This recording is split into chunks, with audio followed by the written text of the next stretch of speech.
Bonjour, bienvenue. Le 10 avril dernier, au terme d'un Conseil européen extraordinaire et d'une nuit d'âpres négociations dont seule Bruxelles a le secret, les 27 ont accordé à Theresa May un nouveau report du Brexit, cette fois fixé au 31 octobre prochain. Énième rebondissement d'une séparation qui n'en finit plus d'être repoussée avec, d'un côté, des Britanniques engoncés dans une impasse politique totale et de l'autre, une Europe qui rejette toute idée d'un Brexit dur. Et du coup, ça dure.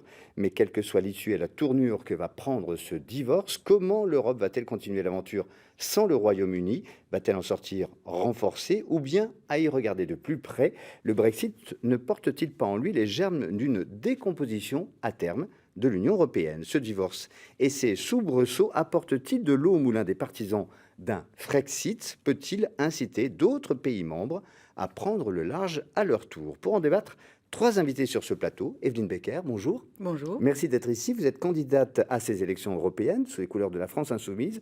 Sauf accident industriel ou électoral, vous avez de bonnes chances d'être élu le 26 mai prochain.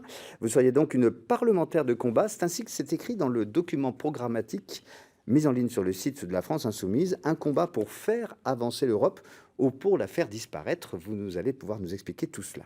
Olivier Durnet, bonjour. Bonjour. Merci d'être ici. Vous êtes vous aussi candidat à ces élections européennes. Ça tombe bien, sous l'étiquette UPR, Union Populaire Républicaine. Candidat vous aussi pour siéger à Bruxelles et pour siéger à Strasbourg, alors que vous appelez à quitter l'Europe parce que vous seriez un petit brin masochiste. Je pense que non. Vous allez pouvoir nous expliquer tout cela dans un instant. Et juste à côté de vous, Gilles Pargnot, bonjour. Bonjour. Merci à vous aussi d'être là. Vous êtes un Européen convaincu, enfin je le crois, député européen sortant, élu sous l'étiquette PS. Vous avez PS dont vous avez claqué la porte. Vous vous êtes déclaré depuis Macron compatible et vous soutenez la liste de La République En Marche pour ces élections européennes. Mais vous n'êtes pas candidat à votre réélection, peut-être votre propre Brexit à vous. Vous allez pouvoir, ça aussi, nous le préciser pendant ce débat. 3 ans après le vote des Britanniques, je le disais, après 2 années de négociations, le Brexit n'est toujours pas entré en application. À qui la faute? Ça va être la première question que je pose à tous les trois. Et pour commencer, à vous, Evelyne Becker, est-ce que c'est la faute à Londres ou la faute à Bruxelles? En fait, c'est un bras de fer qui se fait entre l'expression d'une part démocratique des Britanniques et le pouvoir financier qui veut se préparer à cette sortie du Royaume-Uni. C'est rien de plus que la parole confisquée. C'est un rapport de force. C'est un rapport de force et la parole confisquée. Vous voulez dire quoi, qu'il y a des mauvais perdants d'un côté? Non, pas qu'il y a des mauvais perdants d'un côté, mais il y a le peuple qui a décidé par référendum de sortir du Royaume-Uni, et ça ne se fait pas un peu comme un mariage forcé qui pourrait pas se terminer, parce que justement, les puissants sont en train de préparer leur sortie au niveau financier et économique. Vous dites que c'est eux qui fixent leur tempo, pas les autres. C'est ça. Olivier Durnet, c'est un sentiment que vous partagez? Je pense que si on doit faire un bilan, il faut regarder sur tous les aspects. Il y a l'aspect négociation, on vient d'en parler, mais il y a aussi l'aspect économique, puisque ça fait 3 ans que les Britanniques se préparent au Brexit. Qu'est-ce qu'on constate? C'est que les résultats économiques sont excellents. Le taux de chômage au Royaume-Uni est inférieur à 4%, il est en diminution constante. On a eu un article dans Challenge cette semaine qui indiquait que les salaires étaient en train d'augmenter au Royaume-Uni. On a l'indice de production économique qui augmente. Enfin bref. Ce que vous êtes en train de dire, c'est que c'est une renaissance que quoi? D'un point de vue économique, la préparation au Brexit nous amène à quelque chose de très positif. Alors évidemment, je rejoins tout à fait l'avis de collègues de France Insoumise. Les politiciens, par contre, qui sont au pouvoir, refusent à nouveau le choix du peuple qui est de sortir de l'Union européenne. Gilles Pargnot, quelque chose me dit que vous ne partagez pas ce point de vue. Oui, donc c'est la faute à Londres, c'est la faute à ceux qui sont les nationalistes de UKIP, M.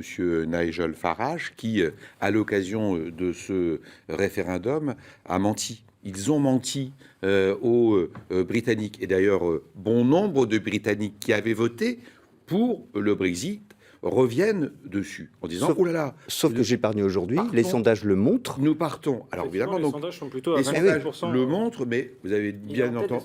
Le parti pro-Brexit est en dire tête. que le dernier sondage que l'on a eu dit que le nouveau parti de M. Nigel Farage, c'est 27%, mais que ceux qui sont contre le Brexit, finalement, qu'ils soient conservateurs ou qu'ils soient travaillistes ou tout simplement citoyens britanniques, sont majoritaires.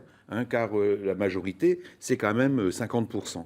Et par rapport à ce que vous venez de dire à l'instant sur la santé de l'économie anglaise, rappelons quand même que la Grande-Bretagne, le Royaume-Uni, est toujours membre de l'Union européenne et que tous les observateurs anglais ou extérieurs à la Grande-Bretagne disent à terme, après le Brexit, c'est 2,8% de produit intérieur brut, c'est-à-dire de perte de pouvoir d'achat pour les Britanniques qui sera développé. Donc c'est aussi ça qu'il faut qu'on ait bien en tête. Olivier Durnet. Ah oui, mais là, je pense que là, vous avez effectivement une grande responsabilité. Après, chacun est dans ses arguments. Moi, je trouve qu'aujourd'hui, et c'est aussi pour ça que c'est compliqué. Olivier Durnet et Evelyne Becker. Non, mais il faut bien écouter ce qu'il dit là. C'est encore le projet de la peur qui est de dire oulala, ça va mal se passer. Il y a 2 ou 3 ans, on avait Christine Lagarde qui disait vous votez pour le Brexit, le lendemain, on va avoir, et puis c'est pareil pour Macron qui disait des milliers de traders qui vont venir en France. On n'a rien vu du tout. Donc la réalité, c'est tout à fait. Regardez ce qui se passe à Francfort et sur la place financière de Paris. Bon nombre de personnalités du monde économique qui étaient depuis de nombreuses années installées à City à Londres quittent Londres.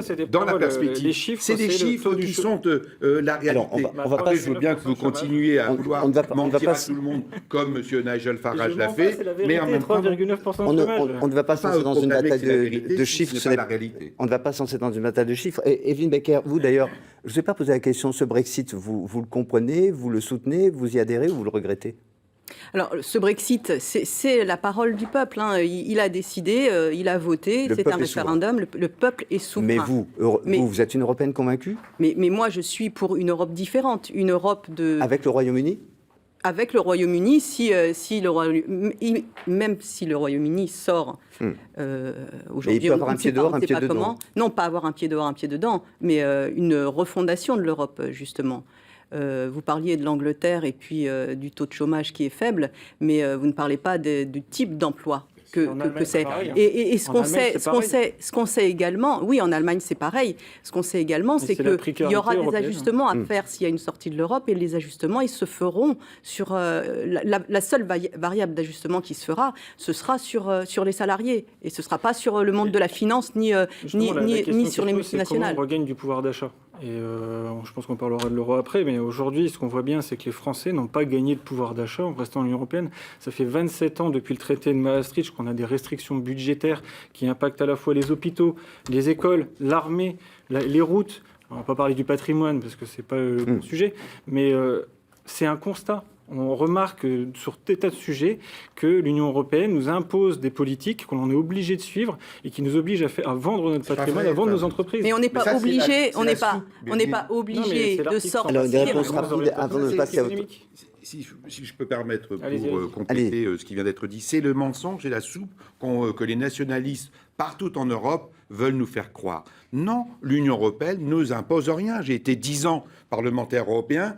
Quand j'étais dans ma circonscription ici, dans les Hauts-de-France ou en Normandie, bien souvent, on nous disait oui, il y a des injustices. Oui, il y a effectivement... Mais des partis nationalistes qui progressent. Le Conseil, il est là. On se rendait compte, c'est parce qu'il n'y avait pas de politique européenne. Ce sont des politiques nationales qui doivent être remises en cause. Et bien souvent, il nous faut plus d'Europe pour plus de justice sociale, plus d'équité fiscale. Ce n'est pas des promesses, c'est un programme que nous devons avoir. Evelyne Becker, avant qu'on s'intéresse aux éventuels autres qui pourraient suivre après le Brexit. Je ne suis pas d'accord avec M. Pargnot, justement, par rapport à l'Europe et puis par rapport au fait qu'il n'y a pas de contraintes. Il y en a énormément des contraintes. Les traités imposent des contraintes qui ne permettent pas, justement, d'empêcher cette politique d'austérité. On le voit sur le dumping social, le dumping financier. On le voit partout. Moi, j'ai voté les salariés entre eux. Une législation récemment contre les travailleurs détachés parce que c'était un empoisonnement, une concurrence déloyale entre salariés au sein de l'Union européenne. Je n'ai eu aucune contrainte, sauf à avoir la nécessité de convaincre les parlementaires européens et dans leur majorité pour lutter contre cette concurrence déloyale entre les salariés. Je ne parle pas de la contrainte des députés européens que les députés européens pourraient avoir. Nous sommes co-législateurs.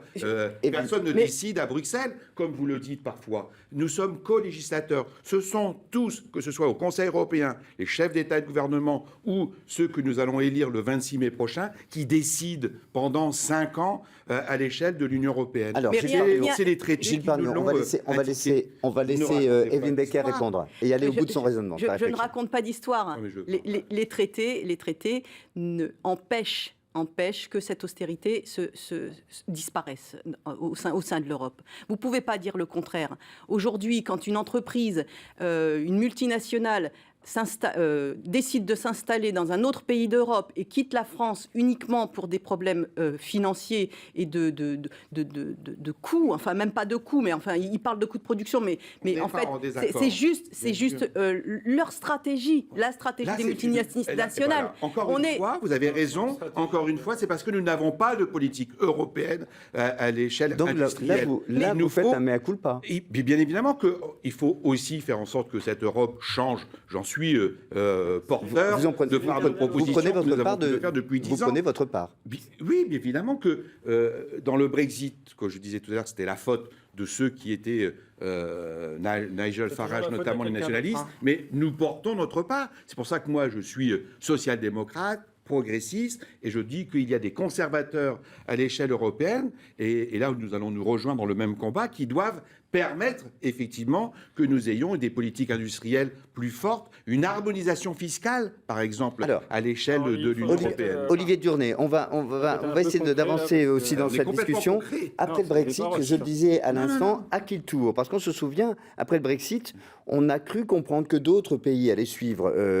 On se souvient de la Hongrie, on se souvient de la République tchèque, de l'Italie. Pour l'instant, finalement, personne ne bouge. Est-ce que ça veut dire que l'Europe, dont certains disent que c'est une maison en cours de démolition, est-ce que cette Europe, pour le coup, elle tient quand même un peu bon, là? Est-ce que vous êtes surpris, vous? Là, on voit que ça tire à hu et à dia dans tous les sens. Enfin, il y a quand même beaucoup de rivalité. C'est un peu du chacun. Quand je pour dis soi. l'Europe, je parle de l'Union européenne, bien Oui, évidemment. tout à fait, l'Union européenne. Mais de toute façon, ce qu'on constate, c'est que être d'accord à 28 sur un même sujet, c'est impossible. Donc, essayer de se dire, on va négocier quelque chose de différent, on voit bien les résultats, ça n'aboutit à rien. J'entends les travailleurs détachés, c'est en constante augmentation. Il y en a plus de 500 000 aujourd'hui en France. Regardez les chiffres. Ensuite, il y a un autre aspect qui est quand même important, c'est de regarder l'avis de certains experts. Donc, il y a des économistes, mais je vais prendre un prix Nobel d'économie qui est Joseph Stiglitz. Ce qu'il nous a dit est très important, c'est que les pays qui s'en sortiront le mieux, ce seront les premiers à sortir. Donc on a tout intérêt à... Et sur quoi se base-t-il pour dire ça? Oui. Ah bah c'est un prix Nobel d'économie, il a fait des études. Si, D'ailleurs, vous ça avez notre s'appelle- site. Ah non, bah, attendez, Non, mais vous avez notre c'est site. pas parce que Joseph Stiglitz. les uns et les autres font des études qui sont forcément intelligentes. Alors, Olivier non, Durnay, mais- continue. non, Olivier Durnay. Mais dites-nous Alors- qui et dans quelles circonstances a-t-il dit ça? C'est facile de dire un prix Nobel Alors, de la paix qui alors, dit que on nous creusera, allons mais en tout cas, devoir continuez. sortir de l'Union européenne. vous avez- Un peu facile. Continuez votre Ouais. propos. Non, mais- Continuez votre propos. Donc sur notre site upr.fr, vous avez toutes Oui. ces vidéos et ces analyses. Donc vous pouvez les retrouver, vous pourrez les détailler. On Là, on a peu de regardera. temps. Ce qu'il faut regarder, c'est quel est le gain que l'on peut avoir à sortir de l'Union européenne. Nous, on est plutôt positionné sur l'indépendance de la France parce que ça nous permettra de prendre des décisions. Je vais prendre un exemple récent qui est le glyphosate, où Emmanuel Macron n'a finalement rien obtenu, si ce n'est que de le prolonger. On a un autre pays qui s'appelle le Vietnam, 1/10 ou 1/20 du PIB de la France. Donc c'est pas une question de puissance, c'est quand on veut, on peut. Et bien le Vietnam a interdit le glyphosate. Et bien la France, le président français dans l'Union européenne ne peut pas interdire un pesticide. C'est Mais- ça le Vietnam est concrètement très les loin de traités. l'Union Le européenne. carcan des traités, c'est ça. J'ai- Donc et j'entends là, vous y êtes depuis 10 ans, vous avez de Est-ce super qu'on résultats. peut mais- rester sur quand même des faits et Alors, être Gilles sérieux? Vietnam a C'est-à-dire- interdit non, le non, glyphosate, attendez. c'est- Moi, j'ai parlementaire européen, vice-président de la commission environnement, santé, sécurité alimentaire. J'ai eu une première proposition, et c'était M. Hollande qui était président de la République, de la Commission européenne, qui disait 15 ans, renouveler le glyphosate pour 15 ans. On a dit non. Le Parlement européen. Le Conseil européen, les chefs d'État et de gouvernement ne se sont pas mis d'accord. Monsieur Macron est devenu président de la République et là, il a proposé 3 ans de renouvellement. Et il s'est fait mettre en minorité par une majorité de membres d'État au Conseil européen menée par Madame Merkel, qui disait 5 ans. Et ensuite, la majorité au Parlement européen a dit 5 ans. Mais non, mais si on comprend bien. Donc vous voyez que on passe grâce. Quand on est dans les dossiers, on est passé de 15 ans à 5 ans.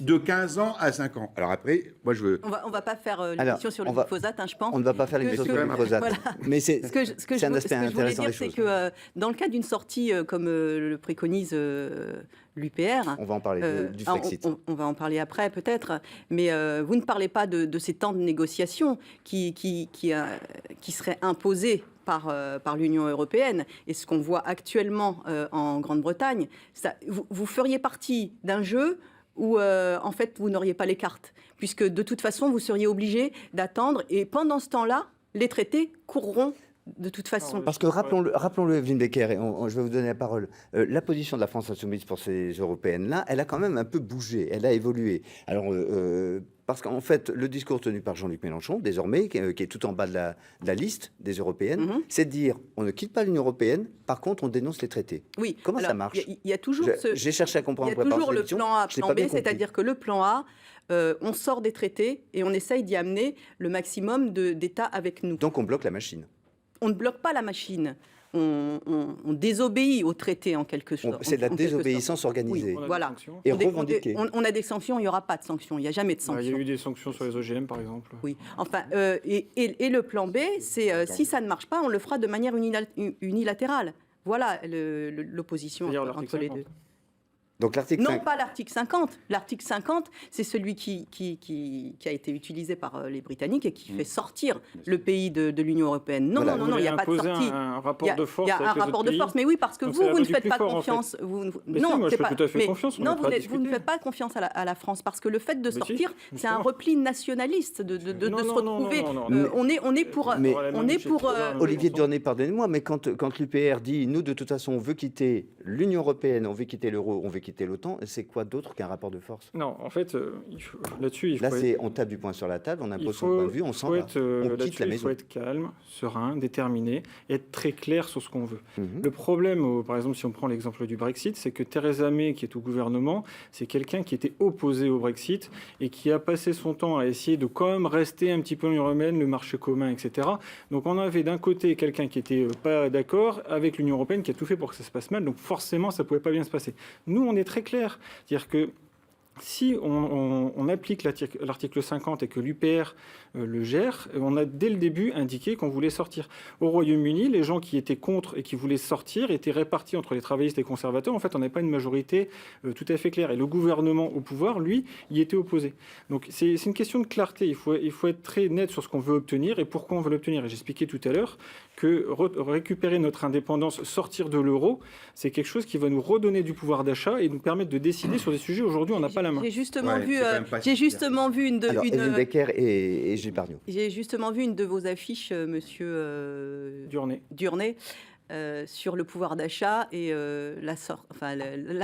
sortir pour s'en sortir. Non, moi, c'est pas ça que j'ai vu. Moi, j'ai vu avec le franc, de 8 à 21% de plus de pouvoir d'achat. Ça fait une sacrée fourchette, 8 jusqu'à 21%. L'euro aujourd'hui est surévalué de 15% par rapport à... Il faut quand même avoir en tête que votre thèse, elle est partagée par une autre liste, un autre candidat, M. Philippot. Mais quand on regarde les enquêtes d'opinion qui, aujourd'hui, donc, sont publiées chaque jour, allez, en gros, c'est 3% des électeurs concernés. Même Mme Le Pen et la tête de liste du Rassemblement national ne veut plus sortir ni de l'euro, ni de l'Union européenne. Finalement, c'est parce qu'ils ont bien vu que c'est la catastrophe, que c'est une sortie de l'euro et de l'Union européenne, c'est pour les Françaises et les Français, pour ne pas leur mentir, une catastrophe économique, une perte de pouvoir d'achat pour tout le monde. Finalement, non, c'est pas des menaces. C'est le constat. Vous ne pouvez pas être une petite minorité. Finalement, Olivier Durné, l'UPR, et vouloir. Je vous pose la question, Olivier Durné. Finalement, vous êtes les derniers sur l'échiquier politique français. Ce n'est pas une critique, c'est un constat. Oui, mais on est en tenir cette position, est-ce que vous pouvez, comment est-ce que vous pouvez argumenter, expliquer que vous avez raison contre tout le monde. Non, mais après, on s'appuie sur des faits et des analyses très sérieuses. D'ailleurs, au dernier débat de François Asselineau sur, je ne sais plus quelle chaîne c'était, de nombreux partisans de l'Union européenne, y compris sur France 2, voilà, reprenaient des morceaux de nos analyses en les retribuant à leur sauce et ils nous resservaient toujours soit le projet de la peur, on ne va pas s'en sortir, soit on va changer l'Union européenne alors qu'on sait que ce n'est pas possible. Parce qu'il faut l'unanimité, c'est-à-dire il faut que tous les États membres soient d'accord avec ce qu'on propose. Ça veut dire que si on veut lutter, par exemple, contre la finance dérégulée, etc., vous croyez que le Luxembourg va être d'accord alors qu'il dit de ça? Vous voulez lutter contre les OGM, les pays de l'Est, donc Pologne, etc., compris, eux sont plutôt pour parce que ça développe leur industrie de l'agriculture. Vous avez des tas de sujets comme ça sur lesquels vous aurez toujours un pays qui ne sera pas d'accord. Imaginez de devoir être à 28 et à tomber d'accord. Rien qu'au dernier débat, ils étaient 12 et c'était la foire d'empoigne. Donc, c'est pour ça que nous, on ne veut pas se lutter avec les autres, imposer un rapport de force, etc. On sort tranquillement, on met en place des coopérations internationales sur des sujets sur lesquels on est d'accord. S'il y a certains pays qui veulent venir avec nous, c'est exactement le cas d'Airbus, d'Ariane Espace, c'est des projets internationaux. Je rappelle qu'Airbus n'a rien à voir avec l'Union européenne. Hein. Il y a plus de 30% sur le dernier A320 là, qui est produit aux États-Unis. Donc, quand c'est motorisé par Pratt & Whitney. Donc en fait, si on est très clair sur ce qu'on veut faire, chacun pourra établir des coopérations et nous serons très bien avec nos voisins. On reste dans le continent européen. Evelyne Becker, François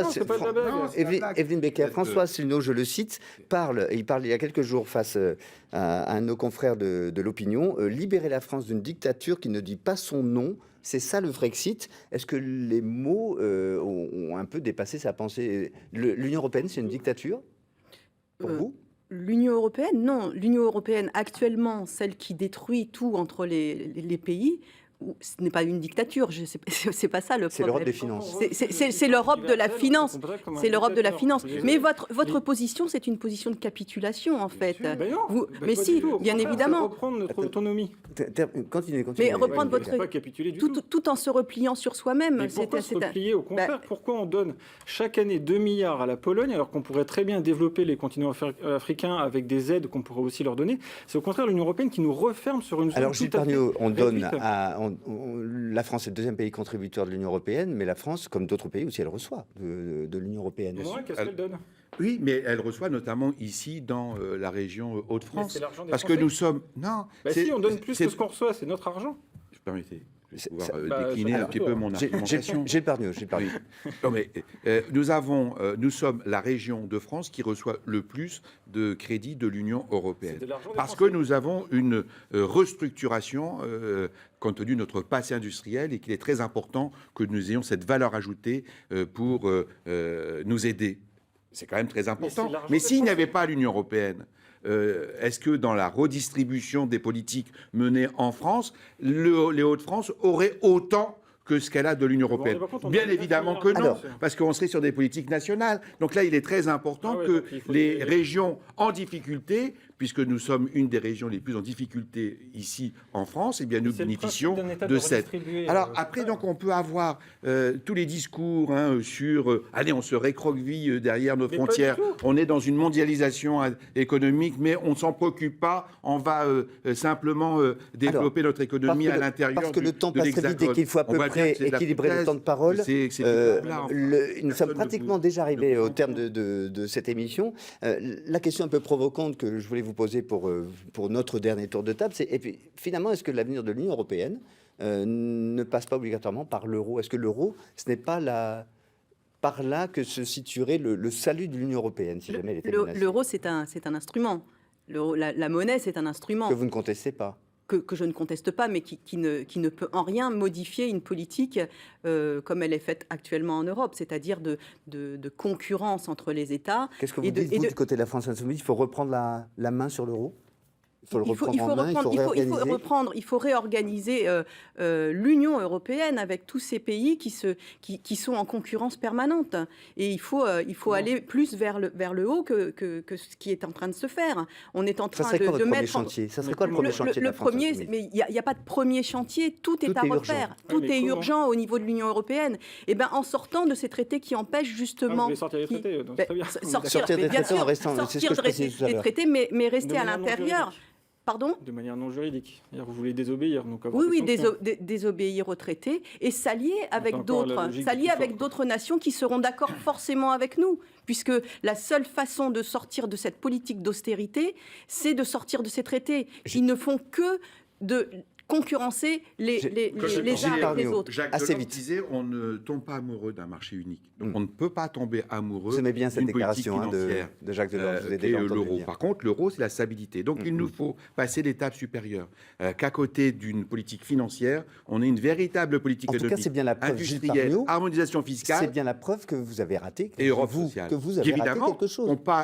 notre combat, il est double. Il est contre les nationalistes. Parce que pas les nationaliste. nationalistes, comme le disait François Mitterrand lorsqu'il est venu la dernière fois devant le Parlement européen en 1995, le nationalisme, c'est la guerre. Donc nous sommes dans un combat contre le nationalisme, mais évidemment, nous sommes aussi dans un combat contre les conservateurs, car nous devons changer l'Europe. On disait au début... Il vous reste 30 secondes, Oui, même pas. alors l'euro, c'est une cote qui est mal taillée, c'est une moyenne de toutes les monnaies, et en fait, elle n'est pas adaptée à notre économie. Donc il faut faire disparaître l'euro. Mais il faut revenir à une monnaie qui nous corresponde et qu'on puisse nous-mêmes gérer. Chaque Français peut constater que son pouvoir d'achat n'a pas augmenté depuis que l'euro est en place, et l'euro, en plus, pénalise notre industrie. C'est pour ça, d'ailleurs, que les Allemands ont une industrie florissante, c'est que l'euro est moins cher que ce qui devrait être le mark. Donc si on revient à un franc, on aura une monnaie qui sera beaucoup plus compétitive pour notre économie, on pourra exporter et créer des emplois. Et c'est pour ça que nous voulons récupérer la main. On se souvient de toutes les désévaluations Merci. qu'on a connues avec Et alors Eh bien, ça sera justement l'objet d'une prochaine émission, puisque je tiens d'ores et déjà à vous l'annoncer, la semaine prochaine, un autre débat dans le cadre de Dimanche en politique, et nous chercherons à savoir comment l'Europe agit sur notre économie, ici en Picardie et ailleurs au quotidien. Merci vraiment à vous trois d'avoir participé à ce débat qui continue sur les réseaux sociaux et sur notre site. Très bon dimanche à vous, bonne fête de Pâques et à très bientôt.